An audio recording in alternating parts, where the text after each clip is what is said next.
My fellow citizens, I stand here today humbled by the task before us, grateful for the trust you've bestowed, mindful of the sacrifices borne by our ancestors.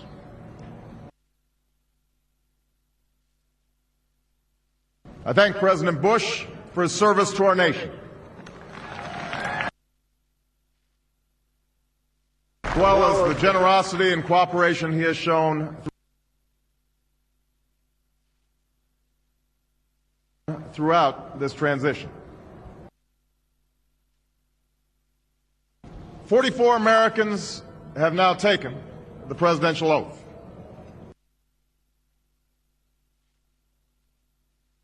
The words have been spoken during rising tides of prosperity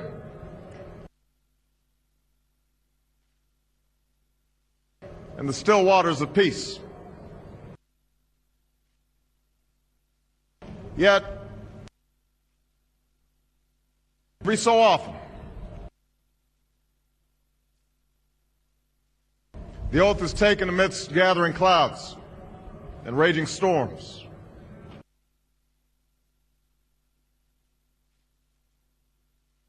At these moments,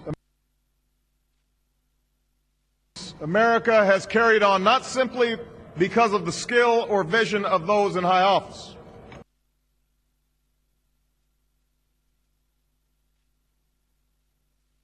but because we, the people, have remained faithful to the ideals of our forebears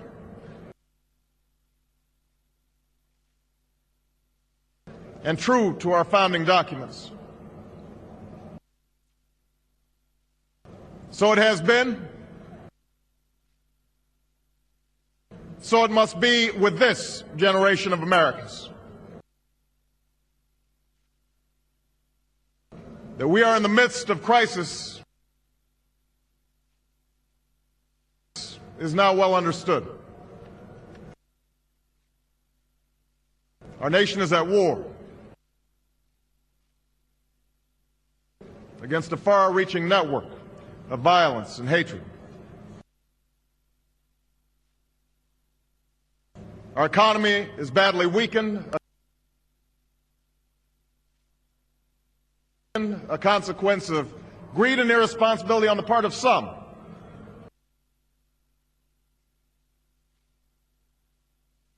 but also our collective failure to make hard choices and prepare the nation for a new age.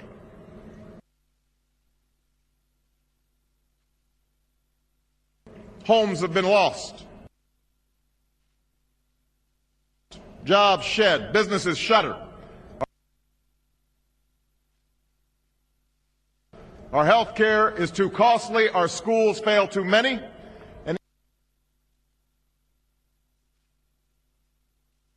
and each day brings further evidence that the ways we use energy strengthen our adversaries and threaten our planet.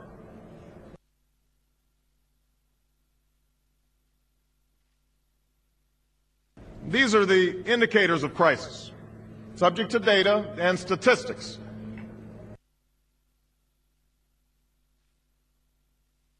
Less measurable, but no less profound, is a sapping of confidence across our land.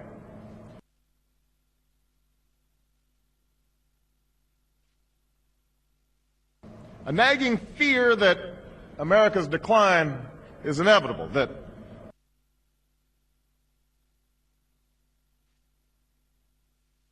the next generation must lower its sights.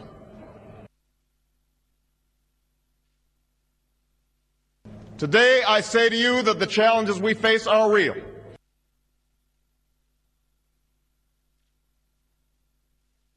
They are serious and they are many.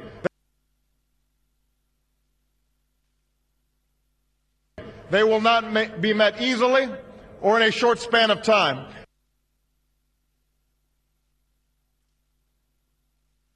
But know this, America, they will be met.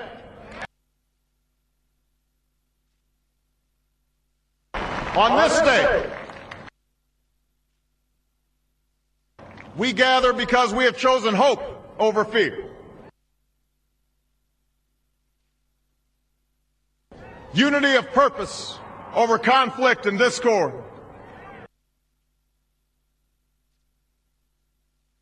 On this day, we come to proclaim an end to the petty grievances and false promises, the recriminations and worn-out dogmas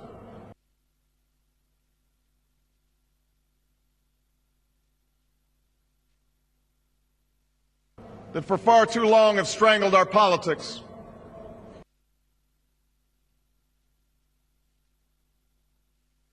We remain a young nation, but in the words of Scripture,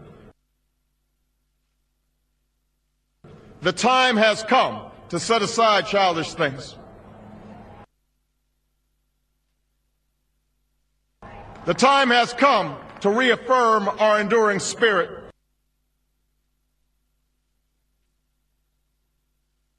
To choose our better history, to carry forward that precious gift.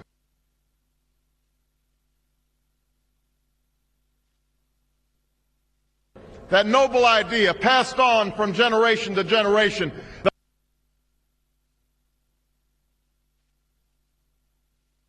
The God-given promise that all are equal, all are free, and all deserve a chance to pursue their full measure of happiness.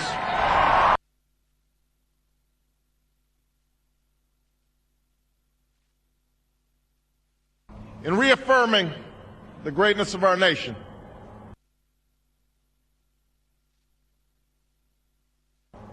we understand that greatness is never a given.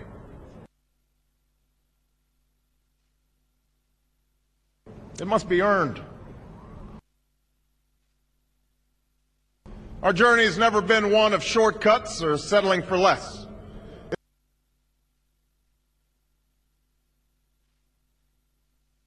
It has not been the path for the faint-hearted.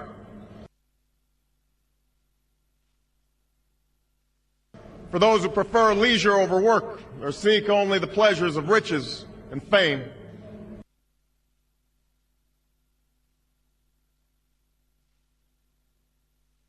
Rather, it has been the risk-takers, the doers, the makers of things.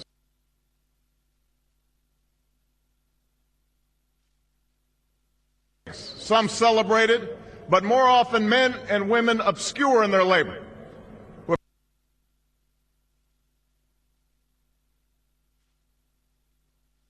Who have carried us up the long, rugged path towards prosperity and freedom.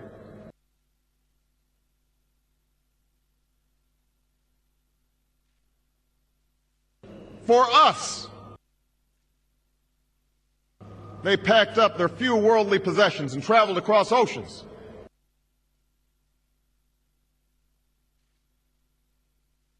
In search of a new life.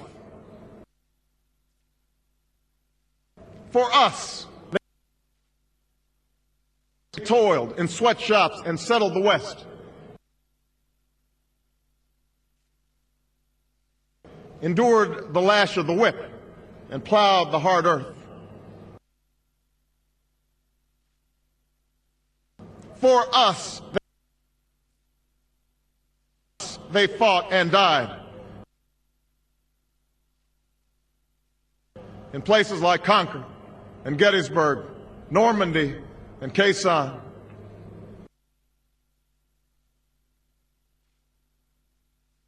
Time and again, these men and women struggled and sacrificed and worked till their hands were raw.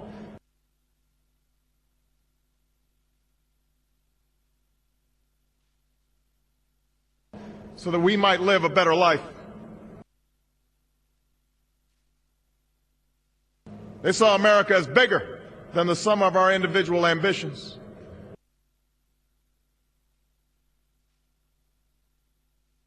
Greater than all the differences of birth or wealth or faction.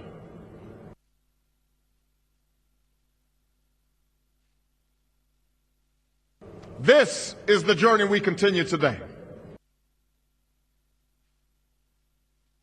We remain the most prosperous, powerful nation on earth.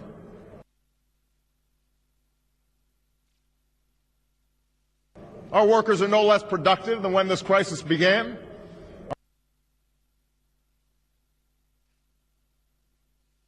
Our minds are no less inventive. Our goods and services no less needed than they were last week or last month or last year.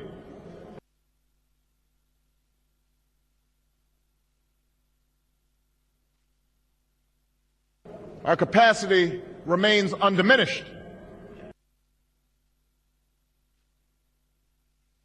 But our time of standing pat, of protecting narrow interests and putting off unpleasant decisions,